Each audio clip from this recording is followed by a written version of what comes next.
Here at the MTIP podcast, we make the impossible possible. We explore leadership, legacy, and the power of education to transform lives.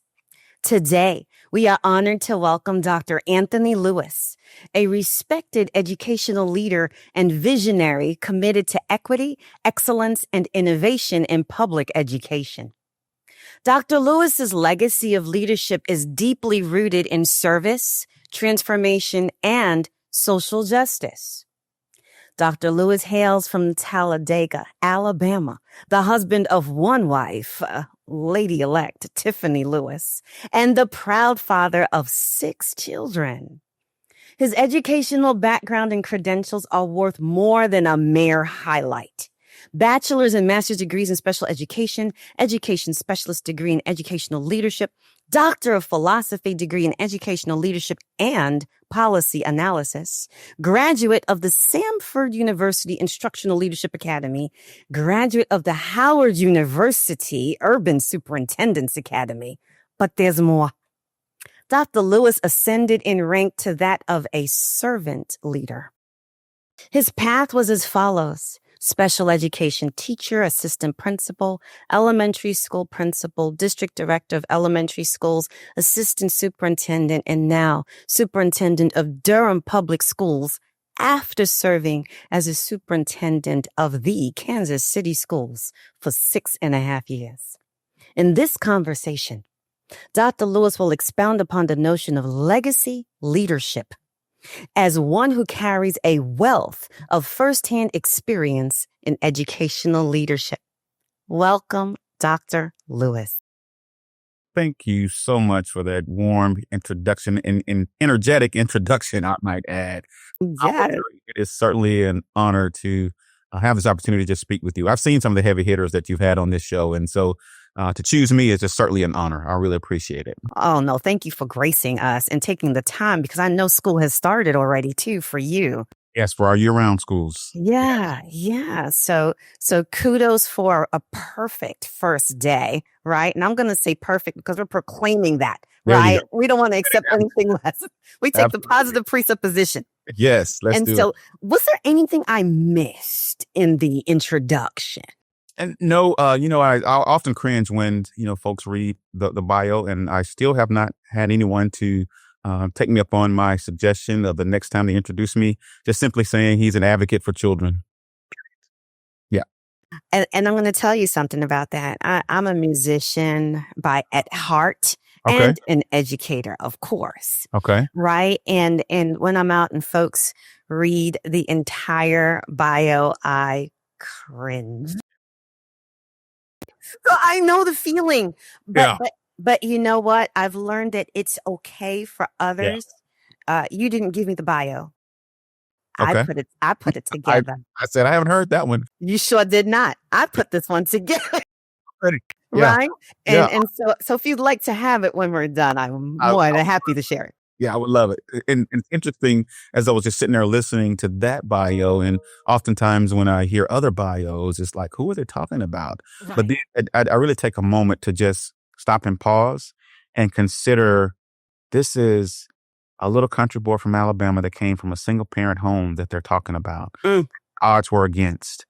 Single parent mother, raised 2 Black boys. Oof. This is really me. And I just stop and think and realize how blessed I am to be in this position.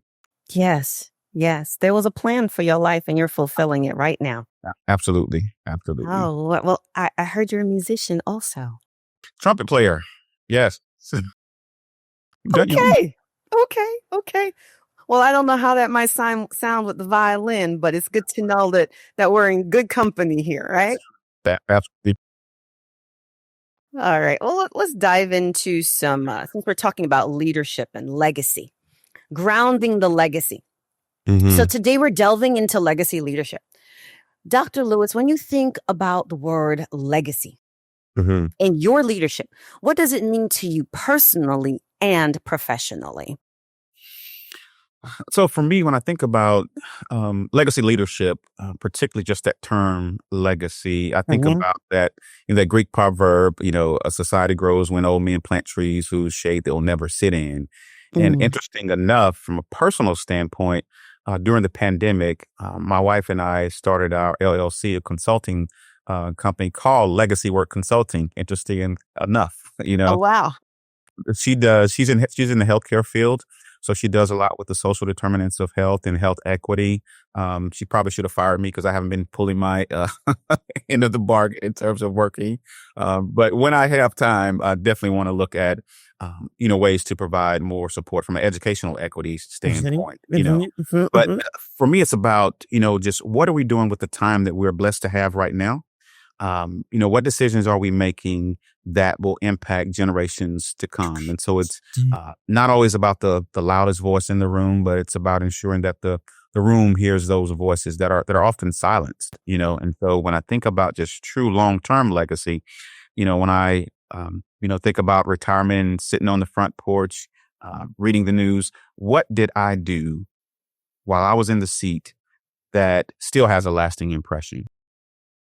Mhm. Okay. All right.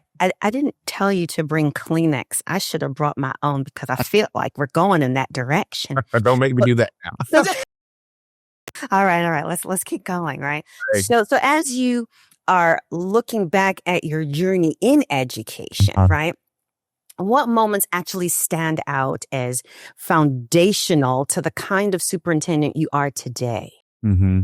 And this is probably where I may need some tissue. But, when I think about, my educational journey, we often have to think about who was our first teacher. Yes. And our first teacher was our mother for the most. And for me, it was my mother, it was my grandmother. And I would watch them, as a young child, whether it was the work that they were doing in the church or the work that they were doing on their jobs. My mother was a kindergarten teacher, and then the school closed, and she went on into retail at Kmart. Remember Kmart? Yes, I do. Yeah, she was a bookkeeper and manager for Kmart. And my grandmother was a cafeteria manager at the Helen Keller School for Deaf and Blind in Talladega, Alabama. Wow. So it was observing them in that servant leadership, along with high expectations.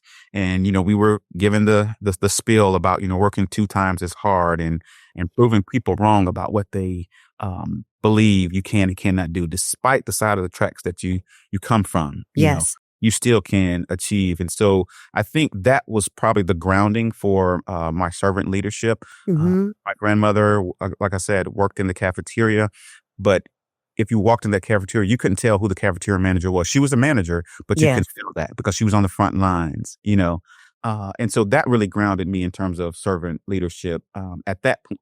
But also when I think about beginning my educational career, my very first classroom as a special education teacher, where I taught students, many, had given up on. And when I started special education, we were in the basement or that high school. That was foundational. And it really taught me the power of belief. Yes. Those students needed someone to see past their disabilities. Yes. They needed someone to look at their abilities and their potential. I think that's where I learned, to lead with empathy and high expectations, but also to serve those that are most vulnerable, those that people had given up on, and those who people often refer to as those kids or those students. Yes, I'm going to take those students. I'm going to show you how they can achieve at high levels. And so that was, that helped with the grounding. And then when I went on to administration, I was placed in leadership roles. My first leadership role was at a struggling school academically, culturally, in Montgomery, Alabama. It was on the west side of Montgomery. So if you ask anybody on the west side of Montgomery, they say, be careful over there and make sure you eat before it gets dark, right? Yeah. So this was a high poverty school that was on the brink of state takeover. It on the state school improvement list for about 8 years, and we were able to do some amazing work there. And in a matter of 3-4 years, we were ranked number 18 out of 706 elementary schools. And so that challenge, and boy, that was a challenge. But it really taught me that systems don't change unless people do. And the importance of trust, communication. Consistency, but most importantly, the importance of high expectations for all students. Yes, all students. In the South, we have this mantra where we say, "Oh, bless his heart," or "bless her heart." Yes, and because of the home life. But when we do that and say that, we lower the expectations. So we just have this unwavering belief. Yes, we can't change home life. We understand home life. And yes, you're still going to get this 2-digit math multiplication problem. You're going to master this. So we were able to dispel that myth that, poor children can't learn, and that was the lesson in making the impossible feel possible. Yeah. We were not trying to receive any awards or anything. We were just trying to do what's best for the students that we were serving at that time. And, please know that, I didn't do this by myself. I was fortunate to have mentors who poured into me, mentors who opened doors for me, but not only opened doors, they walked through those doors with me. As an assistant principal, most often, some assistant principals are charged with, and back in the day, we called them 3 Bs, buses, books, right? Not anymore. But my principal allowed me to sit in data team meetings. She allowed me to walk alongside her in classroom to talk about instruction, and so though it was people like her, Dr. Regina Thompson, who's still a superintendent in Fairfield, Alabama. All right. Molded me in terms of, and showed me what it meant to lead with empathy, lead with integrity, lead even when it wasn't popular. That mentorship was hugely important into how I now pour into others. And I have the opportunity to mentor aspiring and current superintendents from around the country. And then, coming to Durham, that definitely was the defining moment for me as well, and I love this community. This community really deserves bold, unapologetic leadership that centers students, equity, and those high expectations and excellence as well. And so all that kind of align my values and have pushed me to be an even more courageous and strategic leader. I can't even summarize all of that. Because I'm hearing the importance of giving folks voice. So often voices are lost, and then thinking about how we change beliefs, right? That are just ingrained, right? Because people want to make things better for children, right? They do. They say it. Some believe it. Some don't. Right. Some believe it and don't know how. Frederick Douglass said, "What's possible for me is possible for you." How can I walk into a room and not believe that what has been made possible for me is not possible for the same children that I am charged to work with and help and support and grow every single day for 10 months out of 1 year? Right. Like, how do we get folks there? And so you've touched on equity a bit, and I want to flow into some of that. But right before we do, I'm uncertain how many superintendents are intentional about legacy leadership. Yeah. So I want you to share, how are you ensuring that your leadership transcends your tenure and leaves an impact for generations to come? Let's say just in Durham. Yeah. And I really think it's about people, developing people. I often say in being in education almost 24 years, people sometimes look for that silver bullet. And I often say there's no silver bullet. There's many silver BBs that, have major impacts on our student outcomes.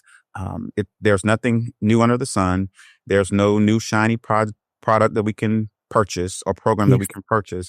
But when I just think about leadership transcending my tenure, with this caveat here, keeping in mind that the lifespan of an urban superintendent is about 1.8 years. Yes. So knowing that, and that helps me move with a sense of urgency. Could change, things could change.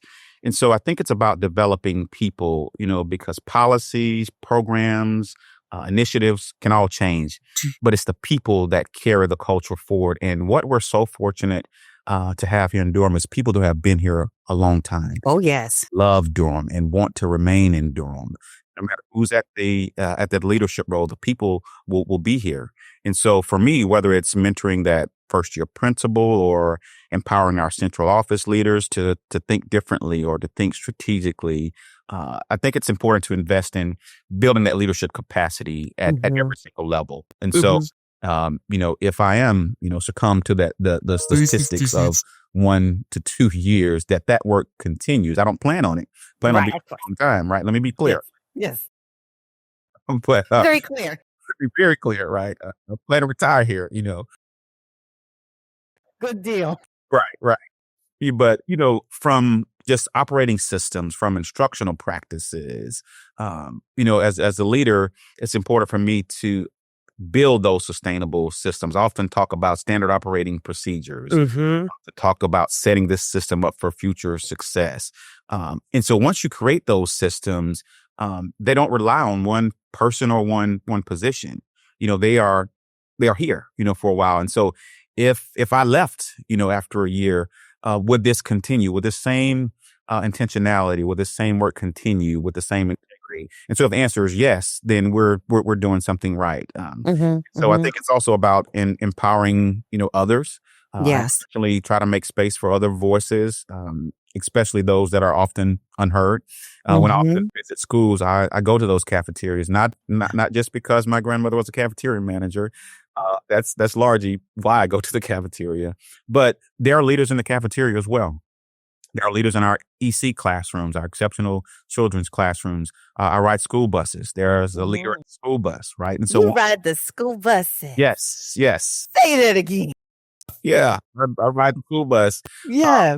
To hear firsthand the daily lived experience of all of our staff. And I think we approach from that standpoint, and when you empower others to lead, with that same courage and clarity, you multiply your impact. For sure. Sometimes people ask, you're never in your office. I don't want to be in my office. I want to be out in the field. And so for me, just as my grandmother came out of her office and was on the front line, I try to model that as well. I try to model what it means to lead with integrity and humility. And so, but most importantly, so that others feel encouraged to do the same. And I want people to say, I feel seen, I feel valued, I feel heard, I feel empowered. He made us believe what was possible, and helped us become better leaders. That's when legacy begins to transcend my leadership. For sure. As you were sharing, I had a thought. You said, folks say you're never in your office. And if I may, I would love for you to say, yes, I am. Because you defined your office. Yeah. It's not a traditional office. You know how like some folks say the church is not the four walls of the building. Well, you've defined your office. Yeah. And the answer should really, in all truth, be, yes, I am. You will find me always in my office. Yes. And as a superintendent, you're modeling those things that you expect other people to do. But in the modeling, because I hear a lot of that piece and those expectations across leadership, what I'd love to hear, just because you've opened this door, right? Right. I would love to hear, how does the monitoring and the accountability occur? Because as leaders, right, we put certain systems, right? We have SOPs, all the acronyms, what have you. We put things in place. Yeah. And we expect those that are co-laboring to follow those expectations, right? But we do know in a perfect world that does not always happen. Right. So as you've built this level of expectation for growing leaders, how have you also filled in that level of monitoring and accountability? The type of accountability that says, you know what, you're doing it well. Here's how we can tweak and make it even better. Yeah. Yeah. How are we building that in? Yeah. And I think it starts with hiring and retaining good people. That's a large part of it. Hire, retain good people, trust the people that you have in place. I'm no fool. I often say trust but verify, right? But I think when you begin to build that culture of trust, when you begin to build a school system where every employee feels supported, they'll begin to hold themselves accountable. I often say, a goal for me is to create a positive work environment, so much so that people get road rage coming to work every day, but they just can't wait to get there. Yes. Because they believe in the mission, they believe in the purpose, they believe in the work, and they want to do what's best for our students. So when I think about accountability, it's you have to couple that with a high level of support as well. Yes. Yes. And so when I say I'm out in buildings, when I'm riding buses in the cafeteria, I'm talking to people about, what barriers can I remove? I have this, where's my cone? Right here. I have the cone on my desk. Okay. That's a constant reminder for me as the leader. What barrier am I removing today for a department, for a teacher, for a driver, for a cafeteria worker? When I walk into a cafeteria and the cafeteria worker is telling me that this oven hasn't been working for a month, or the dishwasher has been out for 6 months. You need those tools to be successful. And so I have additional conversations in terms of accountability. How are we supporting our workers in terms of making sure they have the tools that they need? So I think one of the ways that I do that is by being out in the field, or being out in my office on the bus, being out in my office in the classrooms, being out in my office in the cafeteria, to see, firsthand the daily lived experiences of our staff, so that we can hold those that support them accountable to making sure that they are making the appropriate decisions for all of our staff. Thanks for sharing that. All too often we miss that layer. I like to say, that's beautiful that we have all these expectations in place. And then I say, so what? Yeah. Right. What impact are those expectations having? What evidence do we have that we can actually say that the expectations we have put in place are working, and where it's not working, we've already identified why it's not, that root, and how we can go ahead and ameliorate those situations. Yes. So thank you for sharing that. Yes. Do you mind if I shift a little bit into finance? Okay. Story of my life over the past year. Right? Yeah. We can't talk about a district and miss finance, but I'll keep it easy, right? Okay. So when we look at where we are right now, we're in the midst of some financial uncertainty. Okay. And so the first question has two parts here, right? Federal and COVID era funding has been a lifeline for public schools across our country. With the White House administration pulling back on education support, here's part one. How is Durham Public Schools preparing for the potential loss of federal dollars? And part two, beyond preparation, share two ways the district could pivot with the least amount of impact on the quality of student learning and engagement. If I could just first respond to the funds that many public school systems received across the country, the COVID era funding, those ESSER funds.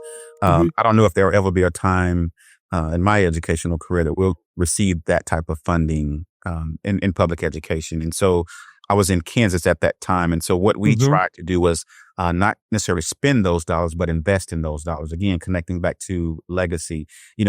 We can buy all the. Now, there were some certain things we had to buy, to ensure that our staff and students were safe from the unknown of COVID. But we tried to invest those dollars, when we're addressing learning loss, of investing in professional development for our staff, paying for the science of reading training for our teachers. Again, from something that can outlive that. When that money's gone, you can't take that training away from me. And so that was really critical. And anytime you get federal funds that are uncertain, we have to approach it from the standpoint of how are we investing in these dollars, not just spending money on things. And so, but when I think about Durham Public Schools and the uncertainty of some federal funding, absolutely, we've been planning for the potential withholding of our federal allocations. And so, what that means for us is, again, thinking long term. How will we prioritize sustainability? We'll try to avoid using those temporary funds for long term obligations. And putting people in those positions, knowing that the funds may not be there. Right? Exactly. And I think also by looking at different models of funding at different levels so that we can make informed and proactive decisions with that funding. And what I've also tried to do with our internal staff here, as well as external community partners, is this notion of advocacy, working with our partners here in this community to advocate at the state and federal level to ensure that those are making these decisions, even though some of this money was already approved, understand what's at stake for our students, And so I've been vocal about that at a time when a lot of leaders around the country, for whatever reason, are maybe hesitant to publicly advocate on behalf of their children, especially when you're talking about funding that's impacting your most marginalized populations. Yeah, we have to advocate on behalf of our students in this community. And so when I think about two ways that the district could pivot, I think about our community partnerships. We have one of the things that I've learned quickly in Durham is that this community supports its public schools. And so leveraging those community partners and reinvesting what we know works. We have amazing partnership with our Durham Public Schools Foundation and other community partners that are locked arms with us in terms of making sure that they are filling in the gaps from financial standpoint. And as I mentioned, reinvesting in what we know works. As I said, there's nothing new under the sun in terms of what it takes to improve student outcomes. And part of our theme this upcoming year is reset, refocus, and reignite. And so refocusing again on, what has worked, in terms of where have we invested those dollars and what has been the return on investment in those. And so when it comes to times like we're in now, where we have to tighten our budgets, we have to collaborate. We'll work collaboratively to try to kind of braid those resources. We were just having some conversations just yesterday. If this funding is withheld, how can we supplement that? And so we'll be taking a hard look at some of our programs and everything that comes across my desk for me to sign. I'm asking questions. What's the return on investment? We have to really look critically at every single dollar that we're spending because of that uncertainty. And I often tell people, there have been a lot of nice to haves here. It's every year in January in our home, and my wife and I, we sit down and look, what can we do a better job of in terms of our budget? Do I still need 350 channels? On TV, how can we cut that? And then looking at all these subscriptions that are coming out of our account. Right. Very similarly, we have to take a hard look at where we're still continuing to spend those dollars. I love the fact how your theme is reset, refocus, and reignite, right? And all of the nice to haves is a part of the resetting and refocusing, right? Yeah. And I like to say, what's the impact of that particular program? Bring that data so we can substantiate why we're continuing on this path. Yeah. Yeah. But the other piece is duplication. Where are we duplicating? And remember back in the day, we had the triplicates. Yeah. Yes. Right. We're not trying to date ourselves, right?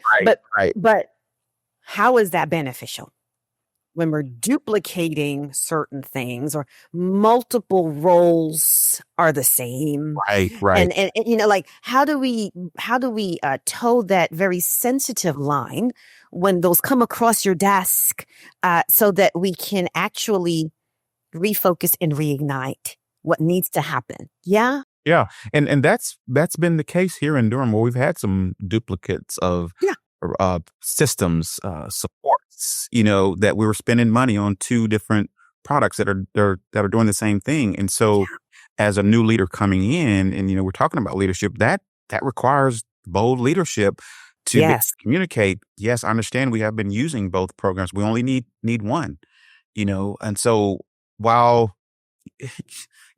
we know the uncertainty of our federal funding. We know that the dollars may change, but our commitment to our core values and our commitment to our students, that's non-negotiable. That's non-negotiable. Top priority. Absolutely. Right? Absolutely. And even with that, I wanted to broach on one more area of uncertainty that Mhm. that staff typically feel in a lot of districts. But I've worked in Durham before, and I've felt this myself. So, some districts are conditioned to experiencing budget freezes and cuts. And unfortunately, this experience happens with some level of frequency in Durham. We can agree. In times past, I know. So Mhm. it leads to increased employee anxiety and stress for sure. That's the human side, right? Yeah. How do you maintain staff morale and public trust when budget cuts and staffing concerns loom large? Yes. And you said it, and let's be completely honest. Those budget uncertainties create real stress, and I think leaders, we have to acknowledge that. And it creates stress for me as the leader. So I can imagine the stress that's on our all of our staff, especially our educators and our support staff who are already carrying so much, So much. And so, as you mentioned, in Durham, this isn't a new experience, Mm-mm. but, sometimes the frequency and intensity takes a toll. We get through one hurdle or one budget uh, debacle or Mhm. salary debacle, and then here comes another one, and so I get that. I understand that. I don't take that lightly. As I mentioned, staff morale and that positive workplace culture is a priority. And it's difficult it's difficult to get road rage coming to work and being excited when there's so much uncertainty from a budgetary standpoint. And so for me as a leader, the first commitment is to be transparent, Yes. with our staff. And what I know is, being a leader is that people can handle tough news. People can handle, those difficult conversations, but what they can't Mhm. handle is feeling like they're the last to know. Yes. You know, so Yes. our goal Mhm. is, and we have an amazing Office of Public Affairs, an amazing communication team, and so Yes, our you goal do. is to communicate early, Yes. be consistent with our message, being upright and honest. Mhm. And I think when people see that you're being honest, they still might not like the outcome, but what they can say is our leaders were being honest with us. Yes. Even when the details aren't all finalized, I think it's important for us to communicate as much as we know. And Mhm. especially now in a day and age where communication travels so rapidly, right? Yes. But when we think about just beyond the facts, also trying to lead with true empathy, and Mhm. really understand from their lens. And again, I think what allows me to try to lead with empathy is, again, like riding a school bus. And so now I can understand that Miss Peaches, one of our school bus drivers, works Mhm. 2 jobs, right? And she gets off sometimes at 12 o'clock a.m. and then has to be back at the bus lot at 5, Again. right? Mm. And now you're saying this person or this group of employees may not get the raise that they thought they were going to get because of whatever budget Yeah. catastrophe we're going through. And so leading with that empathy, but also knowing that, Miss Peaches is spending money out of her pocket to buy some of her student shoes. Yeah. Right. And so when you understand that, you're able to lead with integrity and lead with empathy. So we also try to make those decisions with people, and not just, about people. And so, Yeah. and we just had this conversation with our group of principals we met with yesterday. And we said, there's a difference between input and feedback. When you're asking for input, a decision hasn't been finalized yet. When you're asking for feedback, the decision is pretty much made, right? That's great. So that requires a lot of listening. That requires a lot of checking in with our staff, but most importantly, creating those spaces where for staff to express their fears when it comes to the Mhm. uncertainty, and their Mhm. hopes in a safe place Yes. of retaliation. I can't tell you how many of employees I've talked to that said, "Hey, I want to say something about this. I want to express my fears, my concerns, but I don't want to be retaliated on." And so that's not the culture that we want here in Durham Public Schools. No. And so I think, again, even in the face of financial uncertainties, financial pressures, as a school system, we have to keep our focus on our purpose and remind our team that the work we do It's in spite of it all, it still matters. And no matter what financial challenges adults are dealing with, our students are still going to show up the next day, right? Yes, they are. And here's the thing. They only get one shot at their current academic grade. That's it. Only one shot. So if you're in third grade, you only get one shot. Adults get a do-over. Each. I didn't teach that unit very well this year, but I'm going to do a better job next year. So our students, they don't get that do-over. And so when I think about that, our mission doesn't change because our budget does. That purpose, is what keeps people anchored. And I think also I'll end with this. I think people also deserve action and not just talk. Right. And just like our children, our adults can pick up on when you're just checking a box to say, oh yeah, I gathered this group of individuals to get some feedback or input, and nothing was used with that feedback or that input. So yeah, we've had to make some tough decisions. We've done some reduction in force here at the central office. We in a spirit of transparency, as a new superintendent coming on. When as soon as we first got a handle on where we were with our finances, we had a press conference, thanks to our Office of Public Affairs. We did a series called Dollars and Decisions to continue to educate our public on, Durham Public Schools finance, and just continue to try to build that trust in the community, with our community stakeholders.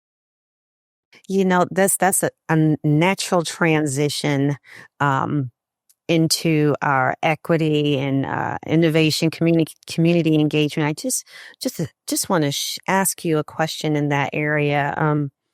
How do you personally involve the families, teachers, and students in shaping the legacy of the district, especially now that every voice matters more than ever?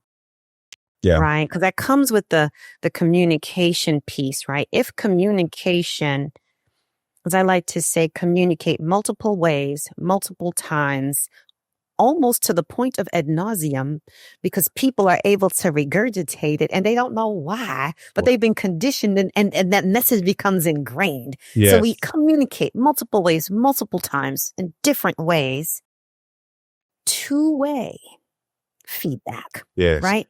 So again, that involvement of the families, two-way communication here now.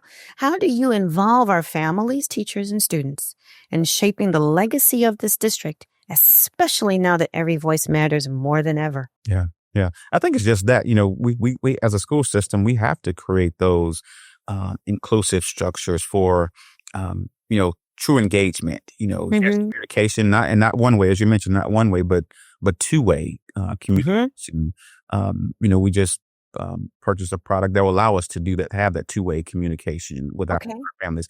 And so what we try to do, we try to prioritize creating multiple accessible ways for our families in their language. We have various languages that we need to make sure we're communicating with our families, with our teachers, with our students, so that they can, share their voices. And this is through advisory councils, through focus groups. We administer surveys in various languages, and we really try to be intentional with those surveys in terms of ensuring that people are not getting survey fatigue. Yes. Because and one way that people will get survey fatigue is they're not seeing any impact. My time, my 15 minutes completing your survey, what's going to change? Am I seeing any improvements based on the feedback that I've given? And so again, making sure that it's accessible in multiple languages. And then when we do have public meetings, our language services department is there to translate for our non-English speaking partners, because oftentimes some of our non-English families may not feel empowered to come because they don't feel connected or they don't feel that sense of belonging. But when we have people there that can translate, now I can understand and I can feel a part of, I can really feel like a true partner in my child's education. And so it's structures like this that really ensure that we are really getting diverse perspectives that help shape our priorities and our decisions. And probably the most important voice for me is the student voice. Yes. Because they are, as you know, at the heart of everything that we do here in Durham Public Schools. And I try to operate from the standpoint of, from the student standpoint of nothing for us without us. I have a superintendent student advisory council that I meet with monthly. And at each board meeting, one of those students attends a board meeting for a number of reasons. One, so we can keep those board meetings student-centered, but it also allows our board members an opportunity to ask the students questions if they're faced with making decisions that's going to impact students. And also our students get to ask the presenters questions when they're presenting a proposal to the board. And so we try to actively engage students in leadership roles and decision makings. And that's part of our mission, is to ensure that we are providing opportunities for them to become leaders and share their perspectives. And also, we can't forget our teachers, who are also the experts in our classrooms. Of course. Frontline. No one knows our students better than our teacher. And I think we need to understand and value that, and value their input, and know that their input is invaluable. So similarly, I have a superintendent's teacher advisory council that I meet with frequently. And I made some shifts to that in the past. They were just on the council for a year. So I've changed that to at least 2 years. We can't get anything done in a year. And so you can't. For a year. And it's interesting. We're talking about legacy leadership, because that was one of the things that I approached them at the beginning of the year. Was I wanted them to be able to look back after my now 2 years on the superintendent's teacher advisory council. What can I look back and say, because I was there, we were able to accomplish this? And so, we create those regular opportunities for our educators to engage. And of course, our educators take many surveys as well, those teacher working conditions surveys. And what I share with our leaders, our building leaders, is, own that data and share that data with your teachers, in a way that, hey, these are our 3 areas that we were rated the highest. First of all, thank you for taking the survey. But these are the 3 areas that we need to work on. And one of those areas is, and I'm making this up, one of those areas is 30% of our teachers feel like they are part of the decision-making process. So now let's talk to your table partner. What are some ways that you can become more involved in decision-making? Okay, I think we need a suggestion box. Okay, we can get that done. And so when teachers begin to see that action is being taken by the data that they are submitting in those surveys, they're more apt to complete those surveys, but we're more apt to create that positive working environment. And teachers will begin to feel heard and valued.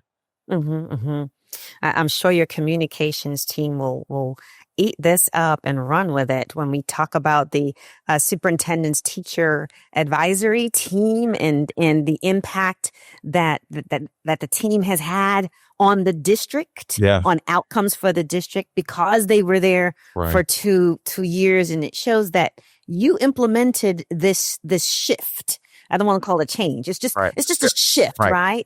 And able to make this happen. And teachers coming in the future should want to jump on board, and then increase the teacher participation in leadership. To a higher number as well, right? And another shift that we're making this coming year is an opportunity for our classified staff to have. So we'll have a superintendent's classified advisory council that will include bus drivers, food service workers, custodians, because I need to hear from them as well. Everyone coming new this year, right? You can't say every voice matters if every voice doesn't matter, right? Indeed, Absolutely. Can't just be in word, right? Yes. I want to. There's so much, but I'm gonna jump into looking forward, right? Like, I might need to just have you come back. I hope you don't mind. Happy to. I'll be happy. But I want to jump into vision for the future, because I had an experience before in a district. I want to read it into your hearing before I move into this next question. And so I recall sitting in a board meeting one evening, was about 2 years ago, and it was time for public comment. And in this district, folks signed up ahead of time, of course, for roughly 3 minutes of commentary. A young lady, high school senior, stepped up to the podium. She had her papers in her hand. She set them on the podium. She adjusted her mic. She began to read. It was clear she had spent time practicing what she was reading. One of her high school teachers sat nearby as this young lady read aloud. She shared that she came to this country and to this district several years ago because she knew that this district would prepare her for what she desired most, and that was to become a nurse. She was excited. So she went through elementary, middle, and now high school as a senior in the district. But she realized something, Dr. Lewis. Mm-hmm. She can't read. She said she needed help crafting her comments for this board meeting from her teacher, the one who sat nearby. She also realized that her dream of becoming a nurse would not happen soon, if at all, because she couldn't read. Mm-hmm. Dr. Lewis, districts are allowing students to matriculate through with no guarantees that at the very least they will graduate having acquired 12th grade level proficiency in reading. No guarantees that they will be college and career ready. Mm. If a student graduating 10 years from now reflects on your legacy, what would you hope they say about the education they received under your leadership? Wow. Well, first, I just want to acknowledge that teacher, the role of that teacher in that story that you just shared, and the value of teachers on our students, despite the fact that the student could not read, which again just further encourages us as educators that we have to move with a sense of urgency. When it comes to our students, as early as kindergarten, are they leaving kindergarten on grade level? Right. Yes. And if not, what interventions and supports are we putting in place? Oftentimes, even in education, we hear, well, some of our students just fall through the cracks. Well, there should not be any cracks. Right. And so what are we doing to make sure that we're, putting interventions in place to cover the proverbial cracks? So to answer your question, I hope that our students, a student graduating 10 years from now, I hope that they, one, feel like I'm prepared, first of all, right? I'm prepared so that I could do, and oftentimes we try to put students in boxes of college or career, right? And I think we begin to track students that way. The ones that we're tracking for career, what are we saying about them that they cannot go to college? And so it is my belief that as a school system, we should prepare students for college and career. And when they get to the 12th grade, they get to decide what they want to do. Right. So I hope that they see that, one, that I'm prepared to do whatever I want to do. I hope that they were truly seen, supported, and valued, not just as a test score or a statistic, but as a whole child, a whole person that has those unique talents and dreams. I hope they see that DPS was truly a place where they felt supported academically, socially, and emotionally. And from a social and emotional standpoint, what skills are we giving to our students that when they leave us? I can't tell you how many stories I've heard of students that have left us and have made some unpopular decisions where they have ended up either dead or in jail, because they did not have the skills or did not use those skills to make the appropriate decisions, right? I want our students to say that they had access to opportunity. I want them to say that whatever I wanted to do when it comes to those doors of opportunity, they were wide open, whether it was rigorous academics, AP, college level classes, arts, athletics, any type of career path, AI. I want them to be prepared there, right? Yeah. Regardless, and here's the thing, regardless of their zip code.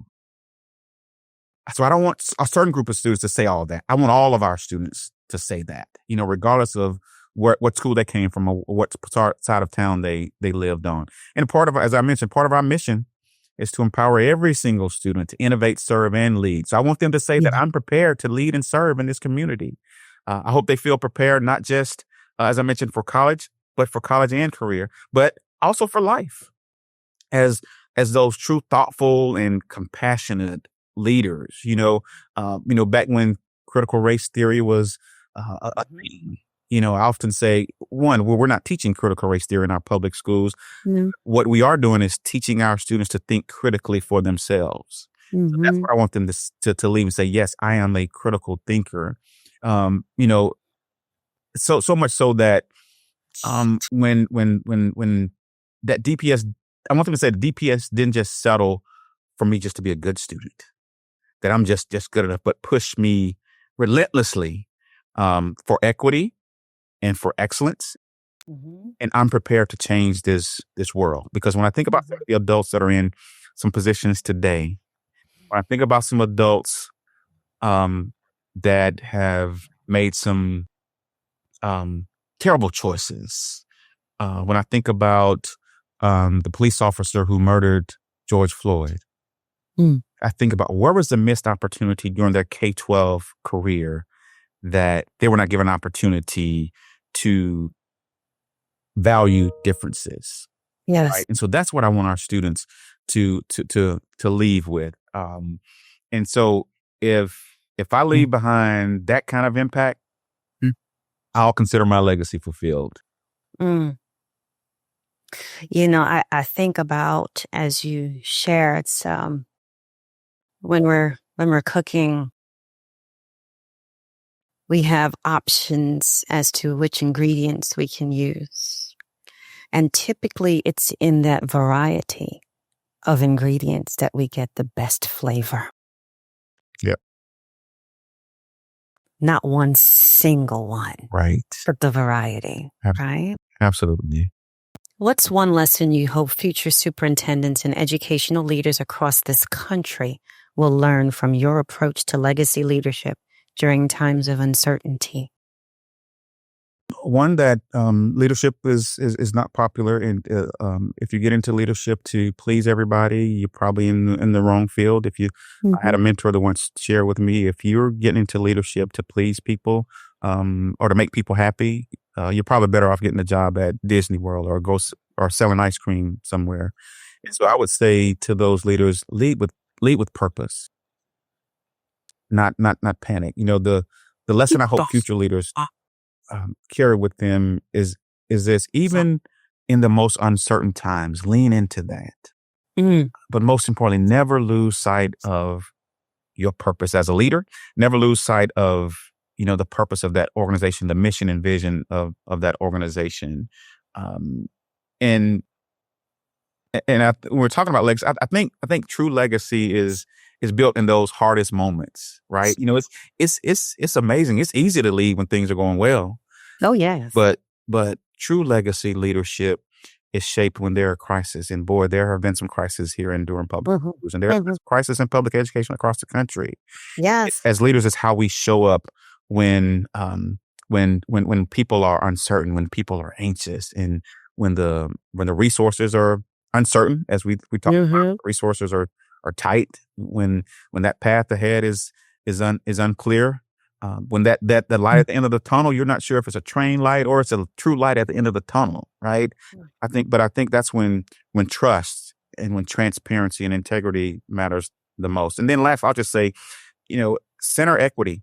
You know, I know that's sometimes a word that's weaponized today, you know, but still center equity always in leadership. You know, you know, it's about building those systems that will, again, as we've been talking about, sustain and grow long after we've left. You know, that's true legacy. And so I think if future leaders really lead with vision, with courage, because they're going to be competing values, right? Yeah. So leading with that courage and the boldness, right? And a deep respect for the communities that they serve, right? Because that's why we're serving this community. It's not about Anthony Lewis's and his agenda, but it's about what's in the best interest of this community that we're serving. That's the Bull City. Yes. And really finding, I like to say, finding the comfort in discomfort. Yeah. Because so often when there's discomfort, we're discomforted. And when we sit in that space, we can't accomplish anything. But when you get comfortable, and then you can recognize, hey, you know what? This is now beyond us. How can we come together to make this better? Yes. How can we shift where we are and what we're facing together? Because no one person can do it on their own, right? No, not at all. Not at all. I would be remiss because I've had you for all this time, and again, I'm looking forward to having you come back again. Looking forward to coming back. Absolutely. Because there's so much more. Yeah. I mean, with embargoed test results, we have to hear from that baseline when you came in. Where is Durham now after a year? What have you? You know, we want to hear more about that, but we can't hear it before the state releases it. So what I'd like to say now is if there's anything you'd like to add before I close us out, Mhm. anything we've missed. I would just say this, if and oftentimes, and make no mistake, let me be crystal clear. We cannot do the work that we do. We cannot fulfill our mission and our vision without our adults. Period. Yes. We have to have our adults, and we have to support and value and invest in our adults, right? And we have to make sure that every single decision that we're making as adults is student-centered and Yes. centering that student. I think there's something we can learn from the Native American community. When they say student-centered, literally, they put the child in the center and they circle around the child, right? When they talk about the child, they put the child in the middle. And I think from our mindset in education, sometimes we make decisions for the benefit of adults and not students. In my conference room next door, there's an antique student desk. I just love that antique student desk, but it's also a reminder to us. And when we're around that conference room table making decisions, what's in the best interest of the student in that seat? And I think that if we continue to do that, it's very difficult for people to argue or push back on a decision that you've made for the best interest of that child, you know.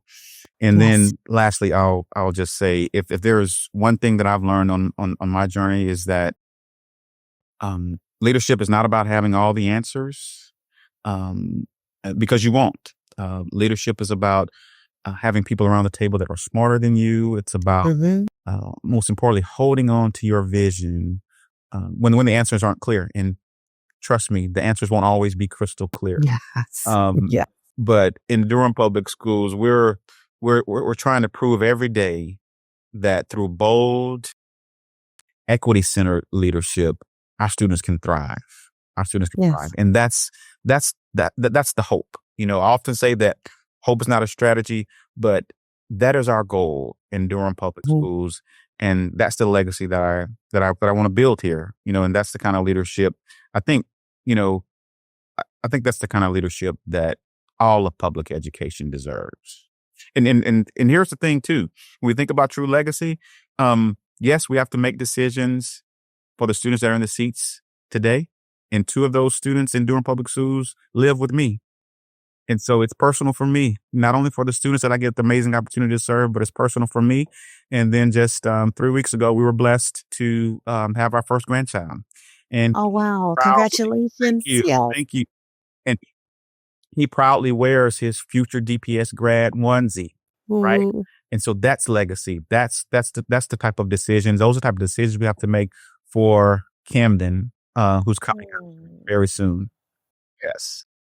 Oh, I want Camden to have his pick of schools. Yes, absolutely. You know, we know sometimes it's like, oh, my child absolutely cannot go there, or my child absolutely has to go here. No, we want Camden to say, oh my goodness, I don't know which one. Yeah. They're all so great, right? That's what we're trying to get to. Yeah. And it's interesting you mentioned that, Dr. Thomas. When I first came here, and I have two middle schoolers at the time, and was enrolling my students, and staff was telling me, well, you know, you're the superintendent. You can send your kids anywhere they want to go. I said, here's my address. Where are my students to go? And I said, Neal Middle School. I said, well, that's the school I want them enrolled in. And then, of course, I was new, but still, obviously, I've done some research on the district, and I was hearing people say, you sure you want your kids to go to Neal Middle School? You know, I said this. If Neal Middle School is not good enough for my own kids, they're not good enough for any kids in the school system. And so they proudly, and they have flourished at Neal Middle School. Yes. And my daughter will be at Southern next year. Okay. Proudly. Yeah. That's awesome. I appreciate you so much Not a problem. for joining us today and sharing your legacy, Mm-hmm.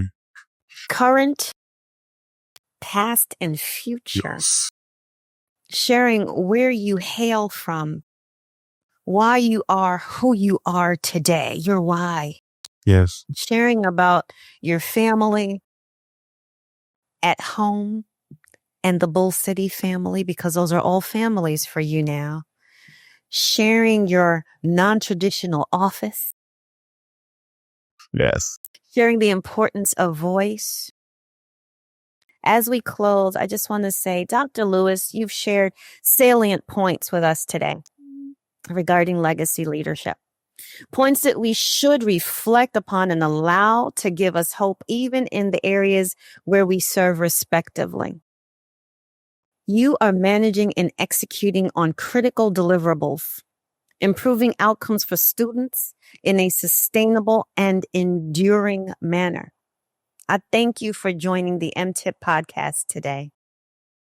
Let's honor this conversation by committing ourselves to the transformative work ahead and making the impossible possible.